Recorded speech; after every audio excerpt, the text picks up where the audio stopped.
എന്നൊരു ലോകനായകനെ പഠിപ്പിച്ചിട്ടുള്ളൂ പരിശുദ്ധ റസൂൽ മുഹമ്മദ് മുസ്തഫ സല്ലല്ലാഹു അലൈഹി വസല്ലം. എന്നെ അത്ഭുതപ്പെടുത്തിയിട്ടുണ്ട്. അത് പുണ്യ റസൂലിന്റെ സദസ്സിൽ ഒരു വ്യക്തി ഇരിക്കുകയാണ്. ആ വഴിക്കൊരാൾ നടന്നുപോയി. സദസ്സിലുള്ള ആ സഹോദരൻ അതിലൂടെ കടന്നുപോയ ഒരാളെ ചൂണ്ടിയിട്ട് പറഞ്ഞു, യാ റസൂലല്ലാഹ്, പോയ മനുഷ്യനോട് എനിക്ക് സ്നേഹമാണ് എന്ന്. 21-ാം നൂറ്റാണ്ടിൽ നമ്മളൊക്കെ വലിയ പുരോഗമനവും പരിഷ്കാരവും പറയുന്നവരല്ലേ?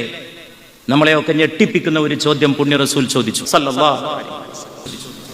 സ്നേഹമാണെന്ന വിവരം നിങ്ങൾ അദ്ദേഹത്തോട് പറഞ്ഞിട്ടുണ്ടോ? ലോകം ഇന്ന് ഇത്ര വളർന്നിട്ടും അവിടെ എത്തിയിട്ടുണ്ടോ? ഒരു മനുഷ്യനെ സ്നേഹിക്കുന്നു, അദ്ദേഹത്തോട് പറയാ, എനിക്ക് നിങ്ങളെ ഇഷ്ടമാണ്, എനിക്ക് നിങ്ങളോട് സ്നേഹമാണ്. ഈ ലോകത്തെ ഏറ്റവും വലിയ ഊർജം വാക്കുകളാണ്. നല്ലത് പറയുമ്പോൾ ഏത് മനുഷ്യനും സന്തോഷമുണ്ടായിത്തീരും. ആ സന്തോഷം മതമാണ്, അത് ദർശനമാണ്, അത് ധർമ്മമാണ്.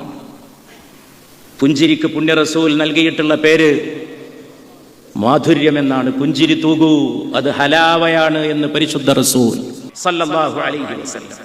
ഹലാവ, ഹലുവ മധുരമാണ്. ജസ്റ്റ് സ്മൈൽ, പുഞ്ചിരി തൂകൂ, ഇറ്റ് ഈസ് സ്വീറ്റ്നെസ്, അത് മാധുര്യമാണ് എന്ന് പരിശുദ്ധ റസൂൽ സല്ലല്ലാഹു അലൈഹി വസല്ലം. ഈ മനുഷ്യൻ ഓടി പരിശുദ്ധ റസൂലിന്റെ വാക്ക് കേട്ട് കടന്നു പോകുന്ന ആളോട് പറഞ്ഞു, ഒന്ന് നിൽക്കണേ, എനിക്കൊരു കാര്യം പറയാനുണ്ട്, ഞാൻ നിങ്ങളെ സ്നേഹിക്കുന്നു. ഇതെല്ലാവരും എല്ലാവരോടും പറയാൻ തീരുമാനിച്ചാൽ ലോകത്ത് ആത്മഹത്യ നടക്കില്ലെന്ന് ഞാൻ ഉറച്ചു വിശ്വസിക്കുന്നു. ആത്മഹത്യ വെറും സാമ്പത്തികമായിട്ടുള്ള പരാധീനത കൊണ്ടും സംഭവിക്കുന്നതല്ല. ഒറ്റപ്പെടുമ്പോഴാണ് മനുഷ്യൻ സൂയിസൈഡ് ചെയ്യുന്നത്. എനിക്കാരുമില്ല, എന്നോട് ചിരിക്കാൻ ആളില്ല, എന്നെ ആശ്വസിപ്പിക്കാൻ ആളില്ല. നമ്മൾ നല്ലത് പറയേണ്ടപ്പോൾ നല്ലത് പറയുവാൻ തീരുമാനിക്കും.